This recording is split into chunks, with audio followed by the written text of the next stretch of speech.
Thank you all for tuning into Big Mama Story Time. Story Time! Don't forget to like, subscribe, comment to my page. Here we go. Hi guys, thank you all for tuning into Big Mama Story Time on today. Today I will be reading to you all a golden book. It is Frosty the Snowman. Alright guys, let's get into this. I am bringing this book because this is around the time of Christmas. So I wanted to bring something to you guys related to Christmas time. Alright. It all started with the snow, the first snow of the season.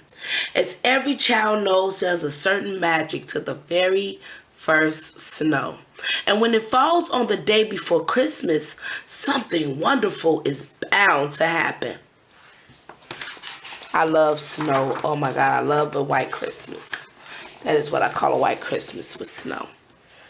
Children, back to your seats, called the teacher. The snow can wait.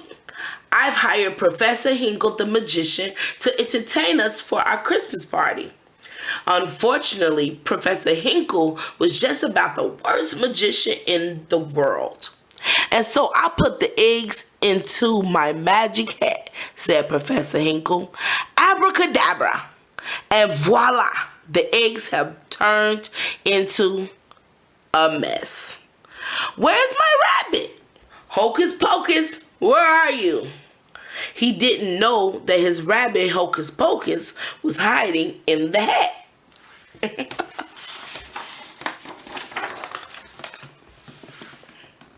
The only thing this hat is good for is the trash can, said Professor Hinkle. But the hat didn't stay in the trash for long. The hat with Hocus Pocus underneath hopped out the door. That was when the bell rang. The children were free for the whole Christmas holiday. Look at them running home. They running up out of there.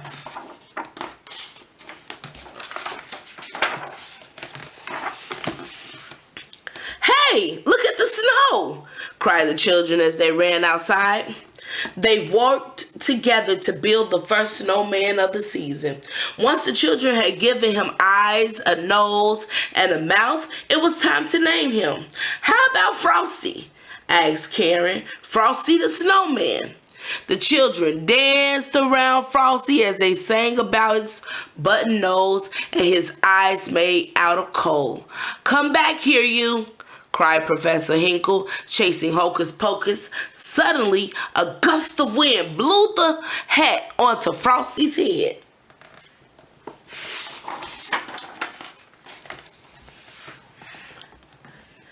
Happy birthday, said the snowman. Karen gasped and said, that hat brought Frosty to life. It must be magic. When Professor Hinkle heard he wanted the hat back. But it's not yours anymore, protested Karen. This hat will make me a millionaire, said the greedy magician. Taking the hat back, Hocus Pocus felt that the hat really did belong to Frosty. So he hopped back to Frosty and the children as fast as he could to return the magic hat. I know that's right. Being mean. Happy birthday, said Frosty again as soon as the hat was placed on his head. Hey, I said my first words. I'm alive. What a neat thing to happen to a nice guy like me. The magic hat made Frosty dance around. The children cheered as Frosty began to laugh and play with them. There had never been such a wonderful winter day. When the sun peeked out from behind the clouds, Frosty exclaimed, "Oh, I'm all wishy-washy. I'm starting to melt." The children knew they needed to take Frosty someplace where he'd never melt, like the chilly North Pole. They decided to go to the railroad station and find a train for Frosty. "Let's have a parade through town," shouted Frosty. "Come on, kids, follow the leader." All too soon, it was time for the Train of Frosty to leave. "I'll go with you, Frosty," said Karen. "I'm sure I'll be back in time for supper." Karen, Frosty, and Hocus Pocus jumped into a refrigerated boxcar on a freight train headed north. No one saw Professor Hinkle sneak under the train car and hold on. Wow, he really trying to get that, guys. A refrigerated boxcar is a splendid way to travel. Splendid, that is, if one is a snowman or a furry-coated rabbit. Furry-coated rabbit. But for a little girl like Karen, it was just too cold. So when the freight train made a stop, Frosty got them all out. No one saw Professor Hinkle jump off too. Frosty took Karen and Hocus Pocus to a wooden glen where they found animals decorating the trees for their big celebration. They knew Santa Claus was coming that night. After Hocus Pocus spoke to the animals, they agreed to build a campfire to keep Karen warm. But it didn't take long for Professor Hinkle to catch up with the friends. Oh man, y'all get caught. "Get on my shoulders, Karen!" cried Frosty. Frosty, since he was made of snow, was the fastest belly whopper in the world. Soon he and Karen were sliding down a hill, leaving that greedy Professor Hinkle far behind. At the bottom of the hill was a tiny greenhouse for growing tropical poinsettias for Christmas. It was the perfect place for Karen to stay warm. "Frosty, you're melting here," warned Karen.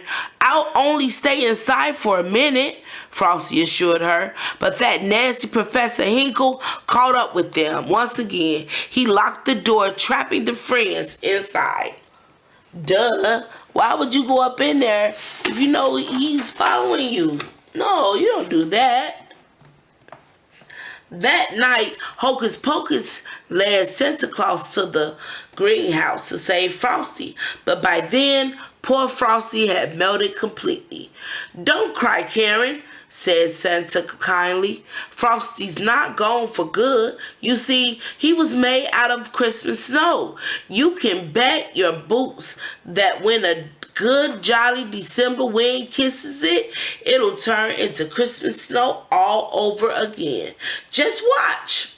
Santa opened the door, and when the wind whirled in and out, Frosty was back. Santa was about to place the magic hat on Frosty's head when Professor Hinkle shouted, "I want that hat, and I want it now!" Santa replied, "If you touch this hat, I'll never bring you another Christmas present.